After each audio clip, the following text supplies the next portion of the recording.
दीपा और नीता दोनों जेठानी देवरानी। दीपा नौकरी करती थी और नीता घर संभालती थी। भरा पूरा परिवार था, सास ससुर, दोनों के 2 बच्चे, कुल 10 लोगों का परिवार। कई सालों बाद दोनों की बुआ सास कुछ दिनों अपने भाई के पास रहने आईं। सुबह उठते ही बुआ जी ने देखा दीपा जल्दी जल्दी अपने काम निपटा रही थी। नीता ने सबका नाश्ता टिफ़िन बनाया जिसे दीपा ने सबको परोसा। टिफ़िन पैक किया और चली गई ऑफिस।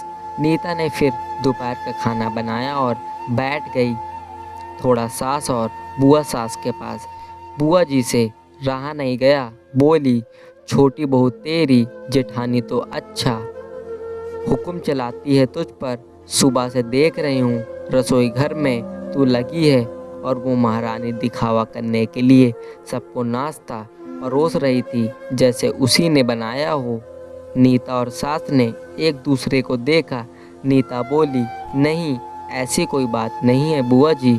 बुआ जी बोली, तू भोली है पर मैं सब समझती हूँ। नीता से अब रहा नहीं गया और बोली, बुआ जी आपको दीपा दीदी का बाकी सबको नाश्ता परोसना दिखा, शायद ये नहीं दिखा कि उन्होंने मुझे भी सबके साथ नाश्ता करवाया, मुझे डांट कर पहले चाय पिलाई, नहीं तो सबको खिलाकर और टिफ़िन पैक करने में मेरा नाश्ता तो ठंडा हो चुका रहता या मैं खाती ही नहीं।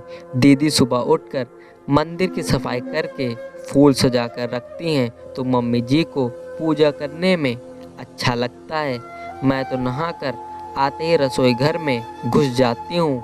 शाम को आते हुए दीदी सब्जियाँ भी लेकर आती हैं क्योंकि आपके भतीजों को रात लेट हो जाती हैं तब ताज़ी सब्जियाँ नहीं मिलती।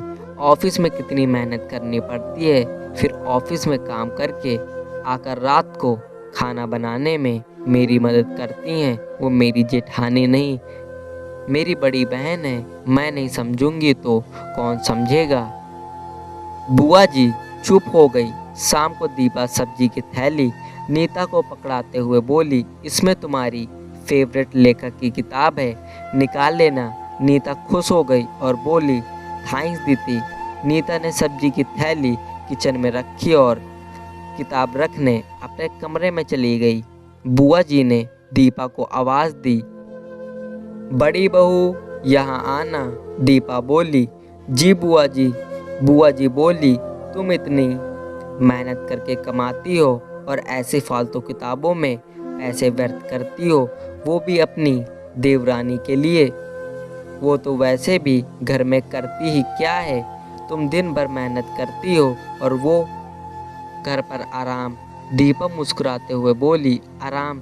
नीता को तो ज़बरदस्ती आराम करवाना पड़ता है। सुबह से बेचारी लगी रहती है किचन में, सबकी अलग अलग पसंद, 4 बच्चों का टिफ़िन सब बनाती है वो भी प्यार से।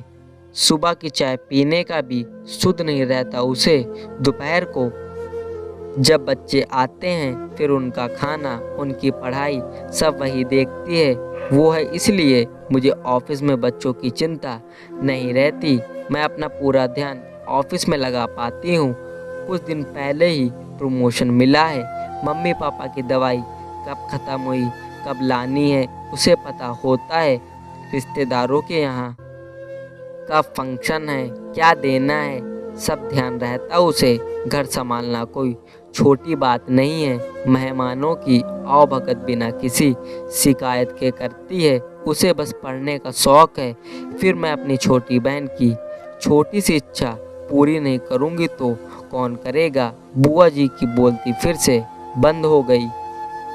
दीपा वहाँ से उठकर चली गई। ये सारी बात सास पूजा करते हुए सुन रही थी।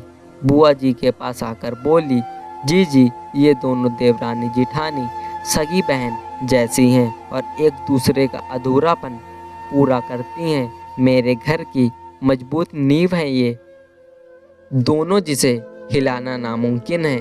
ऐसी बातें तो कई लोगों ने दोनों को पढ़ाना चाहिए पर मजाल है दोनों ने सामने वाले की बोलती बंद ना की हो। और सास मुस्कुरा दी। बुआ जी की बोलती अब पूरी तरह बंद है।